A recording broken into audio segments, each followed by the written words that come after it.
Bismillahirrahmanirrahim. Assalamualaikum warahmatullahi wabarakatuh. Bismillah, alhamdulillah. Wassalatu wassalamu ala rasulillah. La khawla wa la quwwata illa billah. Rabbi shrahli sadri wa yassir li amri. Wahlul uqtatam min lisani yafqahu qawli, amma ba'du. Sahabat yang dimuliakan Allah, mitra GIC dimanapun berada, mari kita panjatkan puji syukur kehadirat Allah Subhanahu wa Ta'ala atas berkah limpahan rahmatnya lah, alhamdulillah, di siang hari ini, tepatnya hari Selasa, Juni 8, 2021, QLM kembali mengudara sebagaimana biasa di setiap pekannya, sekali sepekan, 1 jam ke depan kita bersama-sama belajar, kita bersama-sama mengisi jiwa kita agar terus menjadi orang-orang yang paling tidak jiwanya terisi dan kemudian lebih berkualitas ke depannya.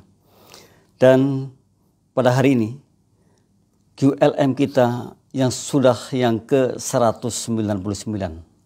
Silaturahim kita dari dulu sampai sekarang ini sudah yang ke-199. Dan temanya adalah menjemput keberuntungan. Dengan kata beruntung itulah nanti dijadikan motivasi kita agar kita bisa mencari cara untuk bisa menjemput keberuntungan kita. Betul mitra, bahwa sebuah keberuntungan, sebuah keberhasilan ya harus dikejar, harus diupayakan. Toh hikmah mengatakan kemauan plus aksi nyata sama dengan keberhasilan. Sekalipun mungkin ada orang yang hanya dengan duduk sudah bisa menghasilkan, namun makomnya sudah sangat berbeda. Untuk kita semua, barangkali saja tadi ada upaya maksimal. Upaya maksimal, ada kemauan, ada upaya maksimal, maka sama dengan keberhasilan. Dan bahkan dalam satu hikmah pun dikatakan, keberuntungan didapat manakala ada bertemunya kesempatan plus kesiapan. Jadi kita siap, juga kita sempat mendapat kesempatan, mendapat kesiapan, maka keberuntungan pun akan didapatkan. Dan hari ini adalah kata beruntung itulah yang dijadikan motivasi kita, bagaimana cara kita meraih keberuntungan yang insya Allah maksimal untuk kita dan kemudian mendukung upaya kehidupan kita, mendukung kita semua sehingga paling tidak kita menjadi orang yang segalanya berlebih, termasuk financially free. Wah, luar biasa, termasuk secara keuangan insya Allah bebas. Nah ini kita hari ini sama-sama belajar tentang menjemput keberuntungan dengan kata beruntung. Nah, kata beruntung itu kita mulai bahas satu persatu agar paling tidak menjadi sebuah catatan kita, menjadi satu pembelajaran kita, menjadi perenungan untuk bisa kita lakukan sehingga kita akan bisa menjemput keberuntungan ini. Karena saya tadi katakan bahwa keberuntungan mesti kita jemput. Jadi sangat tidak mungkin untuk kita atau kelas kita yang hanya duduk kemudian kita akan mendapatkan sebuah keberuntungan. Sekalipun mungkin ada tapi barangkali saja tidak maksimal. Dan hikmah pun mengatakan hanya orang yang tidak waras, yang kerjanya sedikit namun ingin hasilnya banyak. Tentu kerjanya banyak ya kita harapannya hasilnya akan banyak. Kerjanya sedikit juga demikian pula hasilnya. Nah kita lihat dari kata keberuntungan itu yang pertama adalah huruf B. Nah huruf B-nya untuk menjadi orang yang bisa menyebut keberuntungan, ternyata huruf B-nya adalah begin with good things. Nah, ini jelas sekali. Sungguh bahwa sesuatu itu harus diniatkan. Jadi apapun pekerjaannya itu mesti kita niatkan dulu. Nah, kalau kita memulai dengan hal-hal baik atau begin with good things, yakin bahwa nanti endingnya pun akan baik. Oleh karena itu, memulai sesuatu itu dengan niat yang baik. Kemudian memulainya dengan sesuatu yang baik pula. Jadi jangan salah. Terkadang kita ini ingin memulai tapi dengan cara-cara. Gitu. Bahkan cara-caranya nyaris negatif. Gitu. Ini yang tidak baik. Sekalipun mungkin dapat namun endingnya bisa jadi justru akan memakan kita sendiri. Oleh karena itu untuk menjemput keberuntungan yang endingnya bagus, yang endingnya adalah menjadi keberkahan, yang pertama adalah begin with good thing. Mulailah sesuatu itu dengan hal baik. Kalau dalam konsep Islam dengan bismillah dan selesainya nanti dengan Alhamdulillah, kan luar biasa ya. Semestinya seperti itu. Jadi apapun kalau kita kerjakan dengan bismillah, insya Allah kita mengerjakan karena ingin mendapat ridhonya saja. Dan kalau hari itu berhasil, berarti ini betul-betul keberkahan, ini betul-betul karunia-Nya. Namun kalau belum berhasil, berarti kita harus lebih profesional lagi ke depannya. Harus lebih berkualitas lagi ke depannya. Harus lebih maksimal lagi ke depannya. Maka enak sekali kalau kita memulai dengan begin with good thing, atau memulai dengan hal-hal yang baik saja. Kita niatkan dengan hal baik, kemudian kita kerjakan yang baik-baik saja. Jangan mengerjakan sesuatu yang di luar apa yang disyariatkan, di luar apa yang mungkin diperintahkannya. Kalau ini dilarangnya ya kita tinggalkan saja. Jadi jangan asal tubruk saja ya. Orang bilang itu hantam kromo. Lah ini kata hantam kromo ini mesti kita tinggalkan karena kita ingin sesuatu yang endingnya juga menjadi barokah, endingnya menjadi sesuatu yang baik. Maka mulailah dengan yang baik-baik saja. Oke, ini B-nya. Kemudian yang kedua, karena dalam kata beruntung itu ada yang kedua adalah E. Nah, PE, empati. Untuk menjadi orang yang bisa menjemput keberuntungan ternyata juga harus empatinya tinggi. Empati itu bagaimana? Empati itu adalah orang yang bisa menempatkan dimanapun ia berada. Jadi tahu diri lah gitu. Kalau saya mungkin sedang berbicara sama siapa ya, bicaranya seperti ini.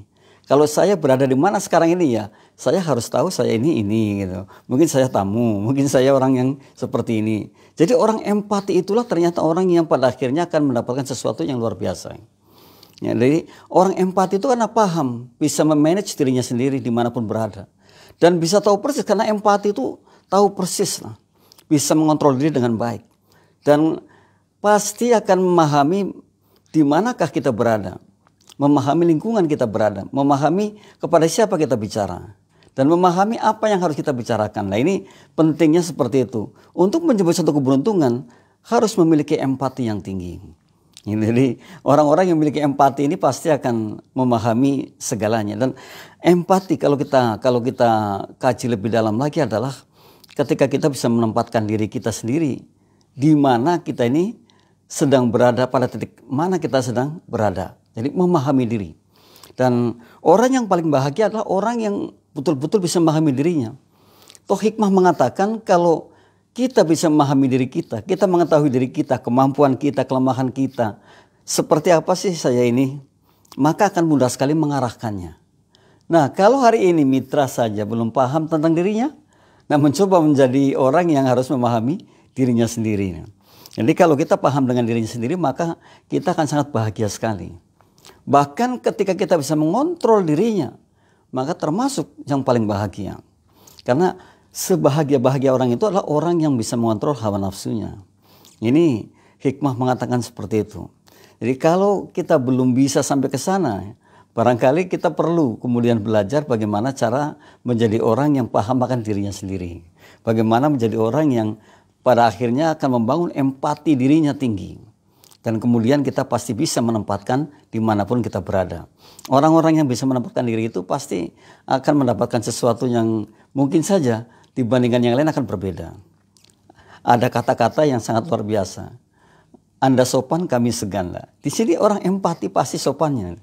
Karena dia paham. Oh, dia itu tidak semau-mau, tidak semena-mena, tidak seenak-enak gitu ya. Kalau orang bilang itu kadang-kadang itu main selonong aja, itu selonong boy lah. Ini orang empati adalah bukan tipe orang yang seperti itu. Nah, ini penting mitra untuk menjadikan diri kita memahami diri kita sendiri.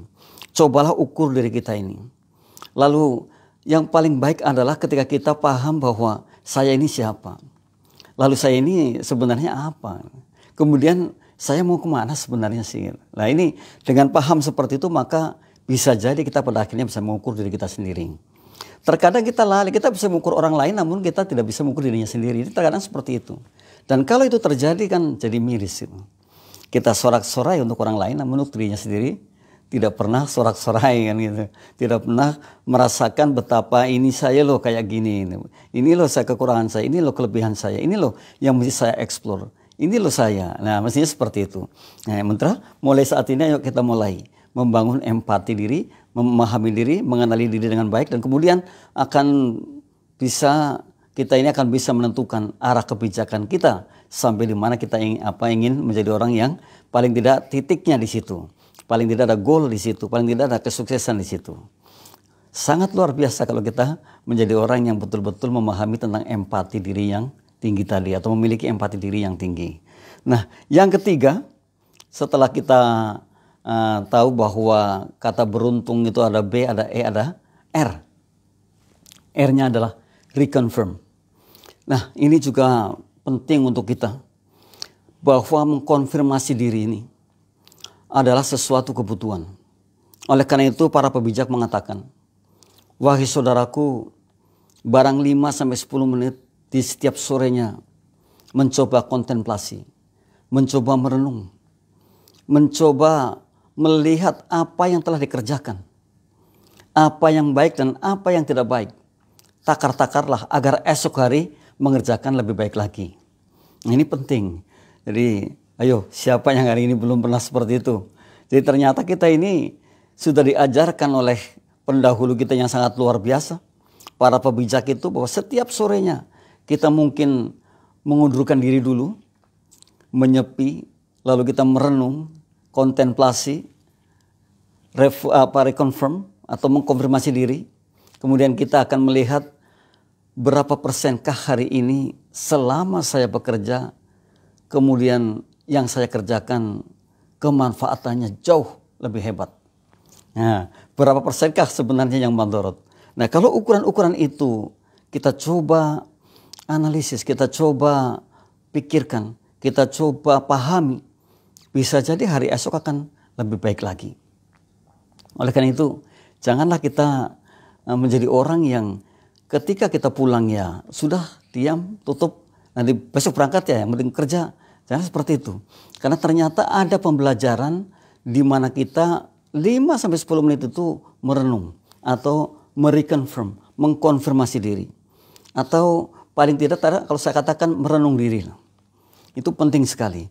Dan kita melihat kalau ternyata lebih banyak madorot yang kita kerjakan, kenapa esok kalau kita masih punya kesempatan lalu dikerjakan lagi? Nah, ini kan sebuah kerugian yang sangat. Kalau ternyata hari ini kita tidak maksimal, lalu ya apakah besok akan seperti itu lagi? Nah, ini pentingnya kita ketika kita reconfirm, ketika kita konfirmasi diri, ketika kita merenung diri, ketika kita betul-betul melihat diri kita apa yang dikerjakan hari ini. Kalau itu berjalan dan setiap harinya ada evaluasi seperti itu, niscaya pada suatu ketika menjadi orang yang sangat hati-hati sekali. Dan endingnya pasti menjadi pemenang kalau seperti itu. Karena apa? Mengedepankan kebaikan-kebaikan dan akhirnya mengakui kesalahan-kesalahannya, mengakui kelemahan-kelemahannya, mengakui kebodohan-bodohan yang diperbuat. Gitu. Nah, disinilah pentingnya kita menjadi orang yang reconfirm. Dan untuk mencapai satu keberuntungan yang sangat tinggi adalah ketika kita paham bahwa kita harus konfirmasi diri. Maka tadi saya katakan, kalau hari ini ternyata tidak maksimal, besok harus lebih maksimal, maka disitulah keberuntungan akan kita dapatkan. Nah, ini yang ketiga. Jadi huruf dari kata beruntung itu, huruf yang ketiga adalah R, reconfirm atau konfirmasi diri. Atau kalau saya tadi katakan kontemplasi atau perenungan. 5-10 menit untuk merenung dan untuk melihat apa yang kita kerjakan. Karena kitalah yang paling tahu apa yang kita kerjakan. Kitalah yang paling memahami apa yang kita kerjakan. Dan kalau itu ternyata perbuatan-perbuatan yang kurang maksimal, maka menjadi catatan, hari esok jangan kita ulang. Kalau itu sudah baik dan mestinya kita lanjutkan besok, maka hari esok harus lebih baik lagi. Nah, ini pentingnya kita ketika kita ada reconfirm. Ini yang ketiga. Nah, yang keempatnya kita lihat lagi pada huruf yang keempat adalah huruf U. Karena ada beruntung, ada R, ada U. Ternyata uncertainty. Kita paham bahwa kehidupan ini ya sebuah ketidakpastian. Yang pasti itu kan perubahan, ya. Yang pasti adalah pasti kita mengalami bahwa umur kita pasti akan tua. Itu sudah kepastian. Meninggal adalah sebuah kepastian. Memang betul bahwa uncertainty dalam kehidupan kita ini bukan merupakan kepastian. Namun kemudian kita mencoba menjadi orang yang bisa mengukur ketidakpastian itu. Nah, kita akan sangat bagus sekali kalau hari ini kita mampu mengukur diri kita agar sekalipun ini ketidakpastian menjadi pasti. Sekalipun ini ketidakpastian, tapi saya paling tidak bisa mengarahkan untuk menjadi pasti. Bisa. Nah, orang bilang betul bahwa hidup ini tidak pastilah. Ada aja ini, ada aja itu, ada aja terjadi seperti ini. Betul. Namun kalau semuanya adalah kita siap dengan ketidakpastian itu, maka bisa jadi akhirnya justru menjadi sebuah kepastian yang baik untuk kita. Nah ini untuk mendapatkan satu keberuntungan, maka kita harus betul-betul bisa meliding, bisa memanage uncertainty atau ketidakpastian itu. Kita akan manage itu dengan baik. Kita akan leading, karena leading itu ya memanage sama saja. Itu akan dengan baik agar ketidakpastian ini datangnya tidak terlalu besar untuk kita. Gitu. Ya, bahkan kalau kita bisa, ya semuanya pasti gitu. Semuanya yang kemudian akan menghasilkan kepastian. Jadi sekalipun uncertainty, sekalipun orang bilang bahwa kehidupan ini tidak pasti, namun bisa jadi untuk kita kalau kita memanagenya dengan baik, kalau kita siap dengan baik, maka bisa jadi justru menjadi sebuah keberuntungan. Dan keberuntungan itulah sebuah kepastian. Dan keberuntungan itulah yang membawa kita dampak-dampak yang pada akhirnya positif. Karena orang kalau tidak berhasil pasti yang ada adalah ngeluh. Yang ada adalah sebuah penyesalan. Namun berbeda kalau yang kita dapatkan adalah keberuntungan, maka di situ kita akan mengatakan bahwa inilah keberhasilan yang saya capai hari ini. Dan akhirnya apa? Yang ada adalah syukur. Ketika orang syukur, bawah sadar kita akan merespon dengan baik, karena itu bahasa bawah sadar. Karena itu adalah kata-kata positif bagi kita. Dan kalau itu terus dikatakan pada kita, maka yang tadinya uncertainty menjadi certainty. Gitu ya. Nah, ini huruf U-nya yang keempat dari kata beruntung. Jadi bagaimana cara kita meraih keberuntungan? Dari yang pertama, kedua, ketiga, tadi sampai keempat adalah sampailah kita kepada uncertainty. Sesuatu itu tidak pasti, namun kita mencoba untuk menjadi pasti. Oke, kita lanjutkan yang kelima. Nah, yang kelimanya adalah no doubt. Tidak ada keraguan. Siapapun yang hari ini bersiap dengan baik, apalagi terus berpasrah padanya, maka tidak ada sesuatu yang diragukan atas apa yang diperbuatnya. Keyakinan bisa mendukung kita menjadi orang yang optimismenya tinggi. Maka kemudian hikmah mengatakan seperti ini. Kalau kita kehilangan sebuah jabatan, itu tidak besar. Itu kecil katanya. Kalau kita kehilangan harta kita, itu kecil. Kalau kehilangan kawan kita, sekalipun satu, itu besar. Namun kalau kehilangan semangat, maka kehilangan segala-galanya. Nah, orang yang kehilangan semangat ini karena apa? Tidak bisa membangun optimisme yang tinggi. Orang-orang yang tidak bisa membangun optimisme yang tinggi adalah orang-orang yang ragu. Maka keraguan ini yang harus kita anulir. Jangan pernah ragu. Kita maju saja. Gitu. Kita bisa, karena kita luar biasa sekali. Yang mengatakan tidak bisa adalah diri kita. Yang mengatakan bisa ya diri kita. Maka ketika kita mengatakan saya bisa, insya Allah kita bisa. Jadi apa yang kita pikirkan itu akan jadi. Jadi sering saya mengatakan we are what we think. Kita ini apa yang kita pikirkan. Jadi kalau sugesti kita positif, sugesti kita optimis, sugesti kita keberhasilan, yang terjadi ya keberhasilan. Sekalipun mungkin belum tampak sesuatu yang kita inginkan maksimal gitu. Namun ketika kita mengambil hikmah dari apa yang terjadi, ya itu sebenarnya keberhasilan.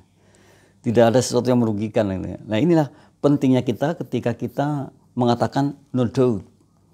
Atau bukan sesuatu yang kita ragukan. Kita ini orang yang luar biasa. Kita ini diciptakan oleh Allahnya itu sungguh sangat luar biasa sekali. Dan kita mampu. Jadi nggak ada orang nggak cerdas sebenarnya. Nggak ada orang nggak smart. Nggak ada orang nggak pintar. Kita diberikan akal, otak ini sangat luar biasa sekali. Bahkan menurut penelitian, itu sering saya share di sini. Bahwa kapasitas otak manusia itu perjalanan bumi sampai bulan 14 kali pulang pergi atau pergi pulang 14 kali, dan sekali jalan itu 280.000 kilometer. Dikali 14 dikali 2 artinya sangat luas sekali. Lalu kenapa kemudian kita hanya seperti ini saja ya? Kok nggak bisa berkembang? Nah ini berarti kan ada yang salah. Kita udah luar biasa begini, ternyata kita kok nggak bisa berkembang. Bisa jadi justru orang lain sudah loncat ke sana kemari, kok saya masih berdiri di sini? Nah, ini pertanyaan baik untuk kita.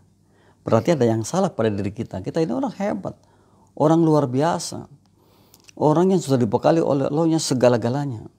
Dan bahkan beberapa motivator mengatakan kita ini sudah sukses besar 60% terhadap segala hal. 60%, tinggal 40% itu mungkin tambahannya saja. Jadi ini, nah sayangnya memang kita tidak pernah mendapatkan satu pembelajaran khusus tentang bagaimana menjadi orang yang secara financial free, contohnya itu. Atau menjadi orang yang sukses terhadap satu bisnis. Ya, ini kita nggak diajarkan memang yang spesifik yang seperti itu. Ya, kita pelajarannya banyak sekali. Jadi sedikit-sedikit, banyak tapi sedikit-sedikit. Ya. Sedikit-sedikit banyak. Banyak tapi sedikit-sedikit. Namun kalau satu saja tapi fokus dan terus kita latih, maka ya menjadi luar biasa. Maka ketika Bruce Lee mengatakan, saya tidak takut dengan orang yang punya 1000 jurus, namun latih hanya beberapa kali saja. Justru saya takut dengan orang yang punya hanya 1 jurus, namun latih hanya 1000 kali. Ya ini mestinya satu tapi kita latih terus. Maka yang terjadi adalah, wah sangat luar biasa sekali. Ya sekalipun betul menurut para pakar itu bahwa kita punya 14 bakat yang dekat dengan kita. Tapi rata-rata kita kan satu saja mengeluarkannya sangat sulit sekali. Padahal kalau satu saja dikeluarkan, kemudian terus kita latih sampai 1000 kali, bahkan mungkin lebih, maka yang terjadi ya sangat luar biasa sekali. Ini ya, tadi yang saya katakan, kita ini kebanyakan adalah kita bisa, tapi sedikit-sedikit, banyak. Ini. Kita bisa banyak tapi sedikit-sedikit. Nah, yang kita butuhkan semestinya satu tapi betul-betul luar biasa. Nah, mitra, jadi jangan ragu. Ketika kita mau melangkah, ya melangkah saja. Jangan pernah takut dengan hal baru. Kita mencoba baru. Jangan pernah takut dengan kerugian. Jangan pernah takut. Karena apa? Sungguh pada banyak kerugian itulah yang akan mendapatkan kita, menjadikan kita orang-orang yang pada akhirnya betul-betul mendapatkan penghasilan yang lebih.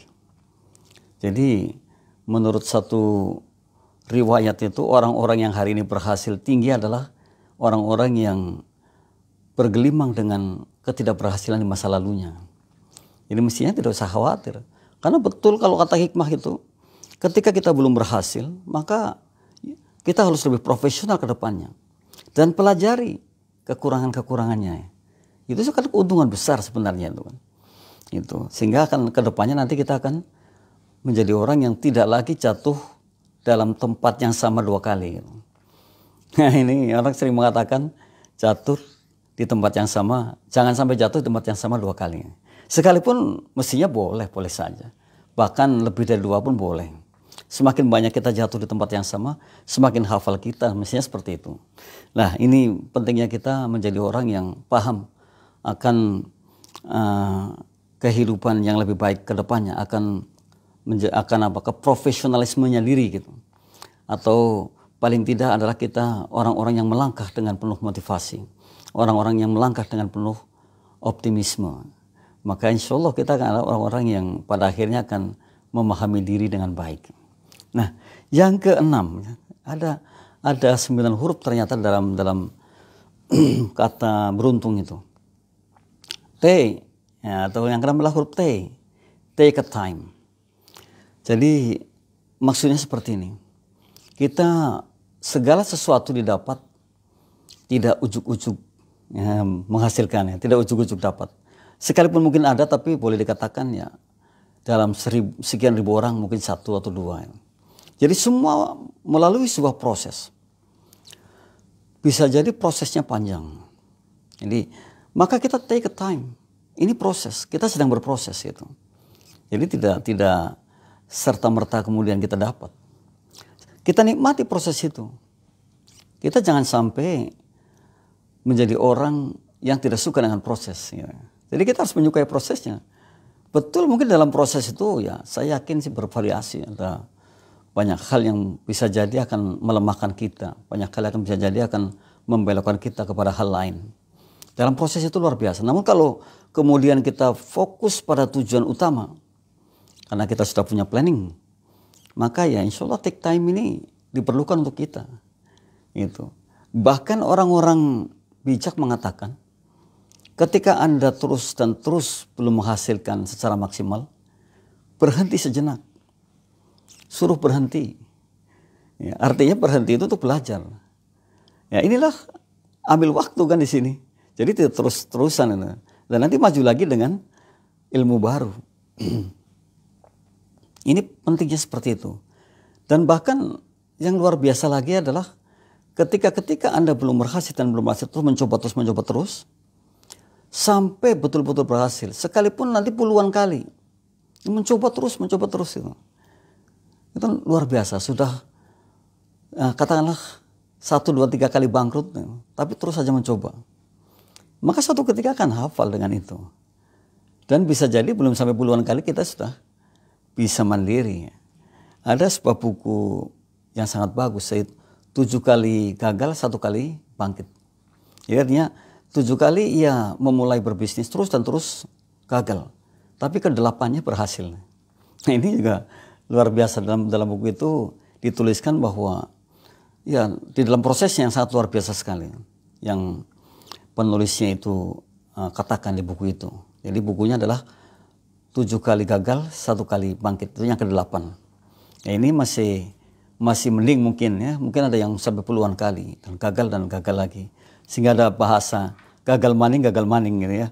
Jadi ini sangat menginspirasi kita lah. Jadi kalau kita baru gagal 2-3 kali itu ternyata masih sangat kecil, belum besar sekali. Jadi take time ini adalah sesuatu yang sebuah kebutuhan lah. Untuk mendapatkan sesuatu atau keberuntungan tadi ternyata kita mesti ada waktu, ada jeda waktu. Ya sekalipun mungkin ada yang saya katakan tadi ya, tiba-tiba dapat, ujuk-ujuk dapat gitu. Mungkin ada tapi tidak banyak. Untuk orang-orang mungkin kayak saya mitra ini ya, yang harus memang perlu waktu, maka take time adalah waktu yang tepat untuk kita untuk bisa terus menikmatinya. Ya, jadi istilah orang bijak mengatakan itu proses with dance. Dalam proses itu dengan menari sajalah. Kita akan betul-betul mengikuti, betul-betul mengilhami diri dengan proses itu. Sekalipun betul di tengah proses itu ada banyak sekali hal-hal yang barangkali saja akan melemahkan kita, tadi saya katakan. Barangkali saja akan menghambat kita atau memblok kita ya. Tapi ternyata kalau kita terus lalui, bisa jadi disinilah kita akan mendapatkannya. Maka percaya bahwa menjadi sukses itu diantaranya adalah perseverance atau ketekunan. Nah, orang-orang tekun ini kan orang-orang yang mau ambil waktu. Jadi tidak terburu-buru. Jadi kalau saya usaha ini 2 tahun belum kelihatan ya, mungkin tahun ketiga, mungkin tahun keempat, mungkin tahun kelima, bahkan rata-rata setelah 30 tahun, bayangkan aja. Sepertiga umur kalau umurnya 100 tahun. Kalau umurnya 60 tahun kan setengah, 50% umur itu. 30 tahun baru merasakan ada keberhasilan. Ini kan bukan waktu yang singkat. Jadi kalau mitra, kemudian dalam take time-nya itu waktu singkat sudah bisa menghasilkan, ya sangat luar biasa sekali. Ya, jadi itu mungkin sesuatu yang kalau saya katakan ya sangat luar biasa. Oleh karena itu teruslah kita memahami betul bahwa kita harus mengambil waktu, harus menikmatinya, harus tidak berpikir secara instan. Ya. Kalau toh ada yang makanan instan yang siap saji, ternyata dalam sebuah kiprah kehidupan tidak seperti itu. Semua memerlukan waktu yang sangat panjang dan semua memerlukan waktu untuk bersabar. Kita harus terus bersabar dan mempelajarinya serta terus menggiring rencana kita sampai pada tujuan yang kita inginkan. Maka 4 syarat menjadi sukses diantaranya adalah ketika lifestyle of hard work-nya, dari cara hidup dari kerja keras kita. Yang kedua dari saya katakan perseverance-nya atau ketekunannya dalam sebuah usaha atau upaya atau bisnis. Yang ketiga ternyata big plan, memiliki rencana besar. Nah, ini harus ada rencana besar lah, mimpi besar. Jadi jangan hanya itu saja. Mimpi saya itu seperti ini. Jadi ada katakanlah seperti ini. Kalau saya hari ini punya 1 properti yang saya sewakan, 3 properti gitu, bukan saja 3 properti yang saya sewakan, atau 3 ruko yang saya sewakan, maka saya harus punya mimpi 2 tahun ke depan saya harus punya 9 ruko yang saya sewakan. Ini karena apa? Ada rencana besar memang di sana itu. Ada planning, ada big planning. Caranya bagaimana ya? Itu banyak cara. Kalau kita punya plan, punya rencana, banyak caranya yang harus ditempuh gitu. Nah ini makanya kalau orang-orang yang punya rencana itu kemudian bisa melihat mimpi besarnya. bisa melihat kira-kira saya akan sampai tahun berapa saya akan kerjakan sehingga saya akan menjadi orang yang seperti ini. Kalau saya sekarang punya 3 ruko, kemudian 2 tahun mendatang saya ingin punya 9 ruko, maka dengan cara apa? Nah ini kita punya mimpi. Jadi janganlah hidup tidak punya mimpi. Dengan tidak punya mimpi akhirnya kita flat dan bisa jadi kehidupan kita itu tidak pernah mengegaspol atau mungkin lebih cepat lagi gitu. Kita akan slow-slow saja. Kalau slow-slow saja kan hasilnya juga slow. Ya inilah pentingnya kita untuk bisa menjadi orang yang memiliki mimpi. Dan yang keempatnya adalah self-discipline. Disiplin diri yang tinggi. Jadi disiplin itu sesuatu kebutuhan bagi kita. Kalau kita menjadi orang yang disiplin terhadap segala sesuatunya, ya kita ada harapan untuk menjadi orang yang sukses besar. Namun kalau kita tidak punya disiplin, ya punya nggak ada disiplin lah, semau-mau begitu. Ya ini menjadi hal yang katakanlah mungkin ya, blokade kita atau memblok mental kita karena kita nggak punya disiplin diri. Kita tidak sebaik orang yang memiliki disiplin yang baik. Nah, ini 4 hal menjadikan orang sukses adalah ketika dia paham bahwa dia harus melakukan itu. Jadi tadi ada lifestyle of hard work, ada perseverance atau ketekunan, ada big plan, ya, rencana besar, ada juga satu lagi adalah disiplin diri yang tinggi. Nah ini 4 hal yang bisa dijadikan satu pembelajaran kita untuk meraih sesuatu sehingga kita akan menjadi orang yang kemanfaatannya jauh lebih besar dibandingkan saat ini. Ini take a time. Jangan sampai dalam take a time ini kita akan mengatakan aduh bosan banget rasanya, aduh kok seperti ini ya, aduh kayaknya sudahlah saya habis lah, nggak bisa dilanjut kayaknya. Nah jangan, tapi terus saja dan terus saja. Kecuali di dalamnya ada hal-hal yang memang secara syariat tidak boleh. Atau di dalamnya ada hal yang batil ya boleh kalau seperti itu ditinggalkan. Namun kalau semuanya adalah dengan cara-cara yang baik, dengan cara-cara toh kita tadi di awal sudah bikin with good thing itu diniatkan dengan baik, maka berjalanlah. Dan niscaya pada suatu ketika kita akan sampai pada tujuan yang kita inginkan dan di situ terminal kita yang kita bangun dan terminalnya sangat besar sekali. Nah, teruskan mitra yang ke-7. Nah, upgrading. Upgrading. Jadi ternyata kita ini harus terus mengasah diri kita, memperbarui cara berpikir kita. Cara berpikir 3 tahun yang lalu kalau diterapkan sekarang mungkin sudah sangat usang gitu. Maka upgrading ini perlu. Kita terus harus mengikuti. Tawaran-tawaran belajar saat ini mudah sekali dan banyak sekali. Yang free of charge, yang gratis pun banyak. Kalau di media pembelajaran saya, di Sahabat Guru Super Indonesia, awalnya betul selama 5 tahun itu hampir semuanya gratis belajarnya. Kecuali kalau butuh sertifikat ada biaya, itu pun nggak tinggi.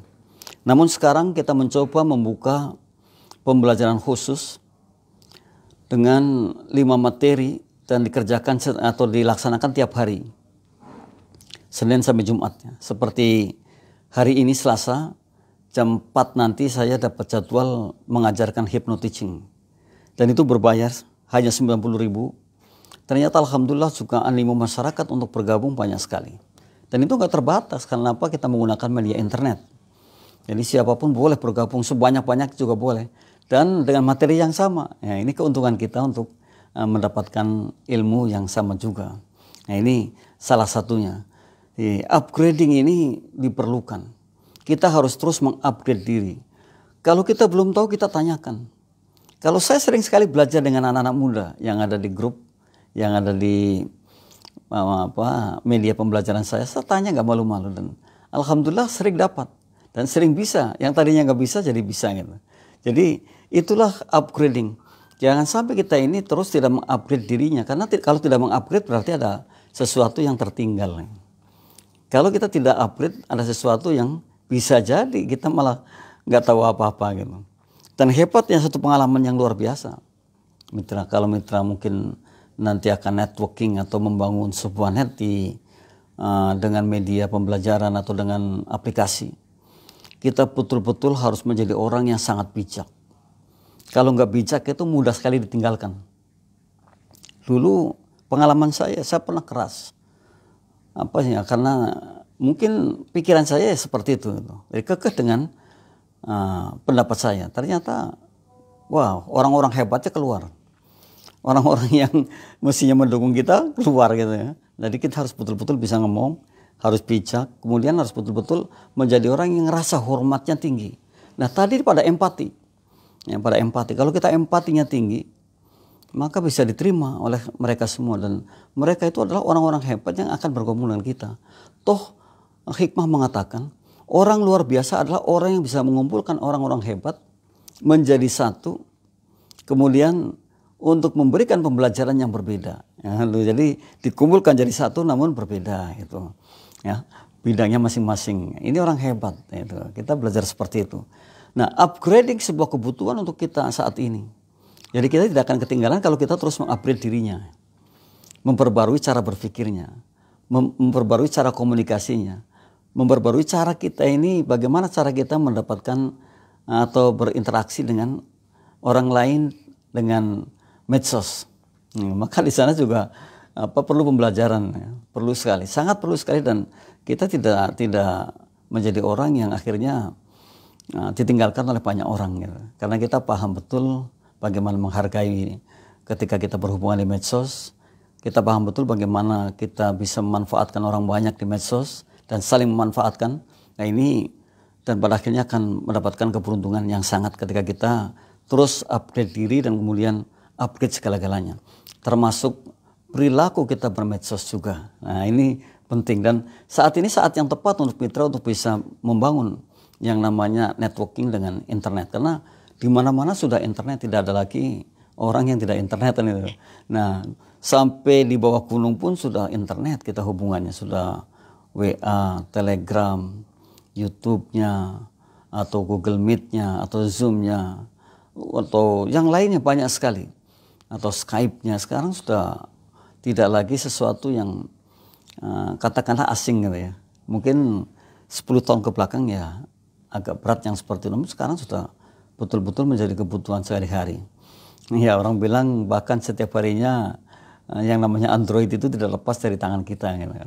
Dalam waktu 5 menit kita tinggalkan saja, nanti kembalinya ya kita melihat Android kita ya. Nah ini karena semua sudah seperti itu. Kita tidak bisa memutus mata rantai yang seperti itu. Sekalipun ada dulu juga ada sekolah-sekolah yang antipati lah, tidak bisa menggunakan HP karena akan mengganggu ya. Ternyata sekarang sangat digunakan sekali, sangat dibutuhkan sekali. Jadi ya harus memaklumi, dan tinggal bagaimana kita bisa mengarahkan untuk menggunakan Androidnya dengan bijak kan gitu. Bagaimana supaya Android itu bisa dimanfaatkan untuk hal-hal yang positif. Nah sekarang kan sudah seperti itu. Jadi kita mengikuti arus, namun kita punya bendungan. Kita punya sesuatu yang barangkali saja dikatakan sebagai hal yang ini loh positifnya kemari, ini loh kalau kesini negatif gitu. Kalau bendungan atau batasan tertentu, sehingga kita akan mendapat keuntungan dari Android yang kita miliki itu. Ini yang ketujuh adalah upgrading, selalu mengupgrade dirinya supaya tidak ketinggalan, dan satu-satunya orang yang eksis adalah ketika ia memiliki kemauan untuk beradaptasi. Orang-orang yang bisa beradaptasi itulah sebenarnya orang yang tidak akan kehilangan jejaknya. Namun kalau kita tidak mampu beradaptasi, justru di situ kita habis. Sekalipun kita mungkin sudah berumur kali ini mungkin di atas 55 atau 60 tahun, namun kalau terus beradaptasi dengan lingkungan yang ada, beradaptasi dengan situasi kondisi, mau mengupgrade cara berpikirnya, mau mengupgrade segalanya, maka eksis, masih bisa, masih diterima oleh masyarakat luas. Inilah pentingnya kita upgrading, atau kita akan terus menjadi orang yang mampu beradaptasi, dan orang yang beradaptasi itulah yang eksis dalam segala halnya. Jadi jangan sampai kita tidak bisa beradaptasi. Jangan sampai kita ini meninggalkan adaptasi. Kalau kita mau eksis ya kita beradaptasi, adaptasi dengan segalanya gitu. Ya kalau sekarang ini sudah internet ya kita juga paham betul dengan internet ya. Jadi tidak menjauhi internet, tidak melarang internet ya. Karena memang sudah dunianya seperti itu. Nggak ada lagi orang yang tidak pakai Android saat ini. Saya lihat itu Dari mulai pedagang kecil pun sudah memakai Android, dari pasarnya pun sudah demikian. Bahkan ya di kota besar khususnya itu sudah sangat familiar lah belajar dengan Android, ya kan. Ya, jadi semuanya sudah membelinya melalui aplikasi, membelinya dengan klik saja gitu ya. Tidak lagi harus ke toko. Nah, jelas ada banyak sekali waktu yang harus dibutuhkan, ada kemacetan dan segala macam. Maka keberuntungan kita adalah ketika kita bisa ikut adaptasi, maka kita bisa segala-galanya bisa menjangkaunya dan kita tidak ketinggalan. Sekalipun tadi saya katakan umur kita mungkin sudah undur, tapi ternyata kalau kita adaptasi maka kita akan eksis. Ini yang ke-7. Nah, yang ke-8-nya adalah, nah kan kata beruntung itu ternyata ada huruf N di sana, N dan G terakhirnya gitu. Never give up. Kita bukan golongan atau bukan orang yang cepat sekali memutuskan atau mengatakan, wah saya tidak bisa, saya tidak mampu. Atau baru beberapa kali kita mencoba untuk melatih diri kita untuk berbisnis, lalu tidak berhasil, ya kita tinggalkan. Nah, kita bukan seperti itu. Jadi kalau orang bilang itu never give up. Jangan pernah mudah menyerah. Tapi sebaliknya, jadilah orang yang pantang menyerah gitu, sebelum kita berhasil gitu. Kalau ada istilah dari pemadam kebakaran, pantang pulang sebelum padam. Luar biasa ya. Mestinya seperti itu. Kita pantang berhenti sebelum berhasil gitu. Nah, ini adalah satu kata yang bisa membangun motivasi kita untuk menjadi orang yang never give up, atau menjadi orang yang tidak mudah untuk putus asa gitu. Karena betul sekali kebanyakan kita ini adalah rentan sekali. Mungkin termasuk saya sangat rentan sekali ya, dengan hal-hal yang katakanlah tidak sejalan dengan hati yang kita inginkan, maka bisa jadi kita tinggalkan. Nah, kalau saya tadi mengatakan kalau itu memang secara syar'i tidak baik atau mungkin melawan aturan-aturan agama, melawan aturan-aturan hukum, ya boleh ditinggalkan. Namun kita bukan tipe orang yang cepat menyerah terhadap sesuatu yang katakanlah lagi diperjuangkan. Karena tadi ada take a time kan, ada waktu yang memang harus kita lewati, ada jeda waktu. Bahkan para pakar mengatakan kita ini sebenarnya kerugian pun harus kita cari. Bayangkan, kerugian harus dicari. Sebab apa? Dengan kerugian itu ia akan belajar. Akan belajar supaya ke depan tidak lebih besar lagi ruginya gitu ya. Jadi nggak usah takut gagal, nggak usah takut tidak berhasil. Dan pakar itu mengatakan mencari kerugian.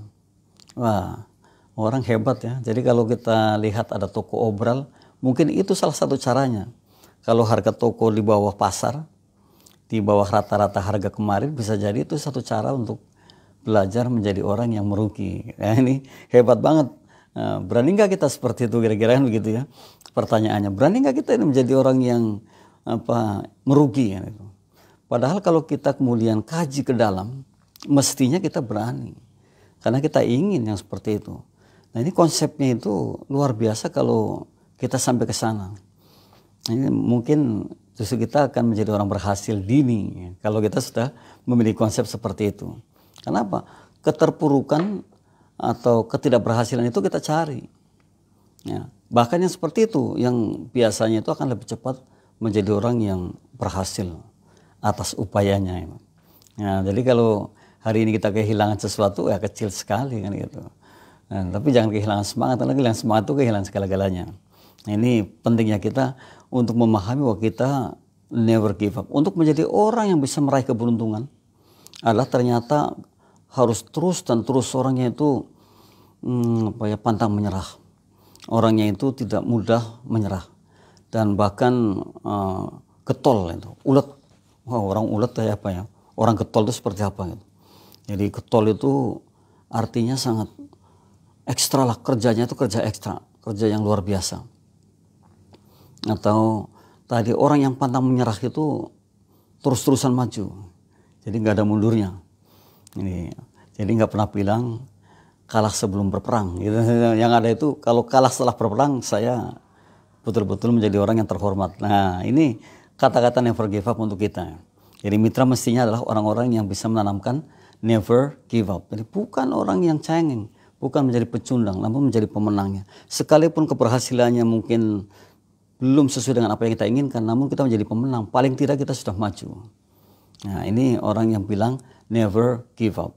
Jadi katakan pada diri kita, saya adalah orang yang never give up. Gitu. Kenapa? Kita paham bahwa orang yang berhenti itu orang yang gagal. Selama kita masih mengerjakan, selama kita masih bergerak, selama kita masih terus ada kemauan bekerja, maka ada harapan untuk mendapatkan sesuatu. Dan itu yang sebenarnya yang dinamakan sukses. Sukses itu adalah ketika kita bergerak dari satu titik ke titik yang lain, itu sukses. Jadi sukses itu bukan orang katakan sudah memiliki A, B, C, D. Nah, ternyata orang yang sukses itu adalah orang yang terus bergerak dari satu titik ke titik yang lain. Terus bergerak, itulah sukses. Nah, siapakah orang gagal? Orang gagal itu adalah orang yang diam, tidak mengerjakan apa-apa. Dan kalau dia berhenti total, habis, itulah gagal. Selama dia masih bergerak, berarti masih ada harapan sukses. Masih ada harapan mendapatkan. Masih ada harapan menjadi pemenang, kan gitu ya. Maka benar sekali. Jadi kalau hari ini kita belum maksimal apa yang kita inginkan, seperti apa yang kita inginkan, itu bukan berarti kita gagal, namun keberhasilan yang tertunda. Karena gagal itu ternyata adalah ketika kita berhenti berbuat sesuatu, itulah gagal.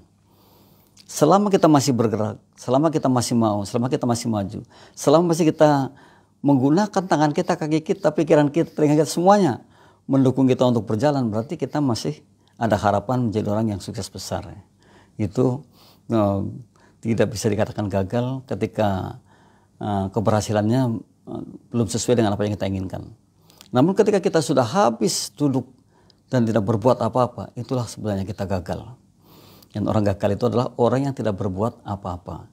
Itu orang gagal. Tapi kalau selama kita masih beraktivitas, kita menjadi orang yang sukses. Nah, yang ke-9 mitra, nah ini good ending.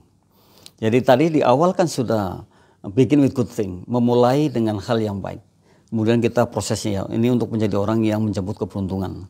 Karena keberuntungan saya katakan adalah mesti dijemput, mesti diupayakan.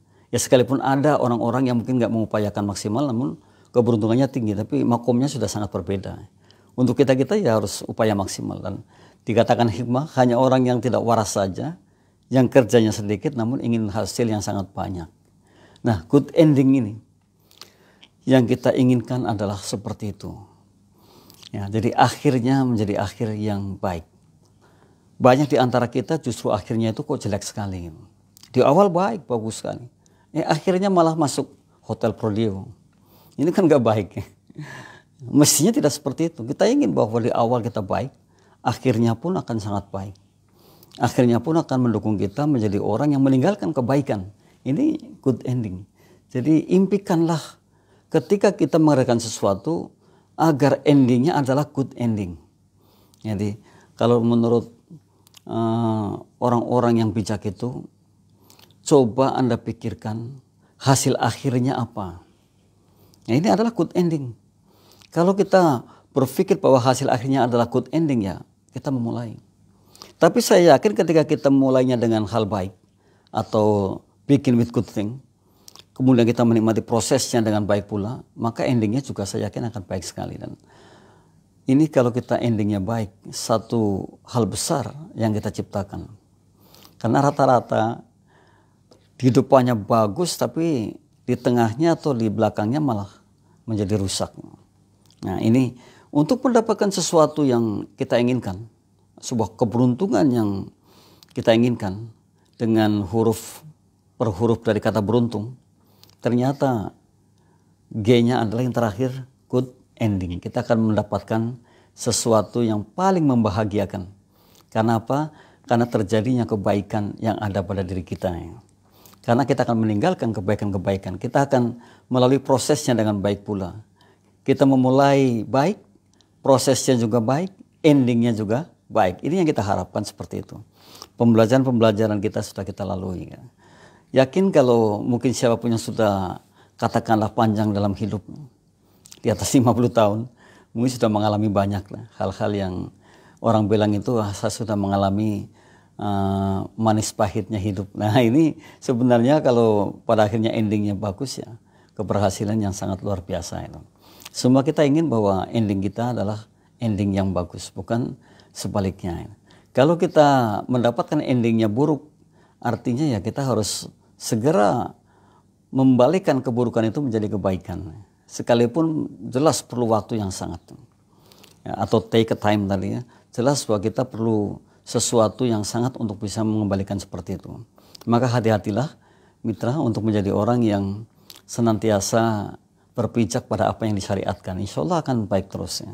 Dan segalanya kalau dimulai dengan bismillah, maka akhirnya akan mendapatkan kata syukur dengan ucapan hamdalah atau alhamdulillah. Nah ini yang kita harapkan seperti itu.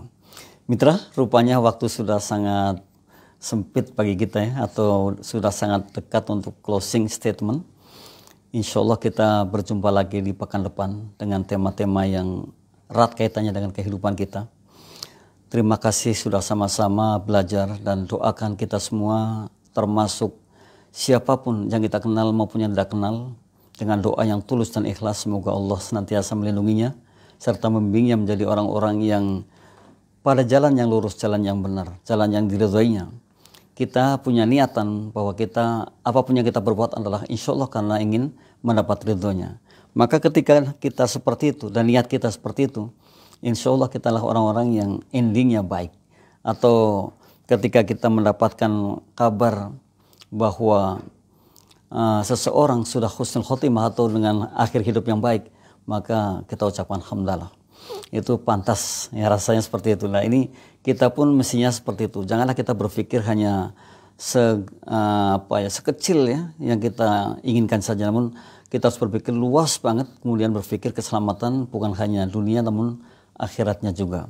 Apapun yang kita kerjakan, kalau kita diniatkan untuk ibadah hanya kepadanya saja, ingin mendapatkan sesuatu darinya, maka insya Allah itu yang paling benar. Karena nanti ada komitmen bahwa ada orang yang menganut material komitmen yang dituju adalah materi. Dengan cara apapun yang penting gua dapat materi. Tapi nggak sadar bahwa endingnya pun akan habis. Nggak sadar bahwa endingnya akan ditinggalkan. Nggak sadar bahwa endingnya hancur. Ada yang kedua yang namanya emotional commitment. Dengan cara apapun yang penting aku terkenal. Ya, yang penting terkenal. Ya, jadi tekor nggak apa-apa asal sohor kan gitu. Ya, ini juga orang-orang yang malu seperti itu tidak berpikir bahwa endingnya juga akan habis. Endingnya akan hancur. Maka yang ketiga adalah yang namanya spiritual commitment. Jadi komitmen ini adalah yang selalu mengedepankan ridhonya atas perbuatan yang kita perbuat sehari-harinya. Semoga apa yang kita perbuat ini adalah mendapat ridhonya. Dan semoga apa yang kita perbuat ini adalah apa yang diperintahkan Allahnya kepada kita ya. Paling tidak seperti itu. Dan kalau kita terus mengedepankan yang namanya spiritual commitment, maka tidak ada rugi sama sekali dan bahkan keberuntungan-keberuntungan yang kita dapatkan. Kita bisa meraih keberuntungan dengan kata beruntung dan endingnya akan bagus kalau kita pada akhirnya percaya bahwa apa yang kita berbuat adalah insya Allah hanya mendapatkan ridhonya saja. Demikian mitra, sebagai closing statement, semoga kita sehat dan jumpa lagi. Kurang lebihnya mohon maaf. Billahi taufiq wal hidayah. Assalamualaikum warahmatullahi wabarakatuh.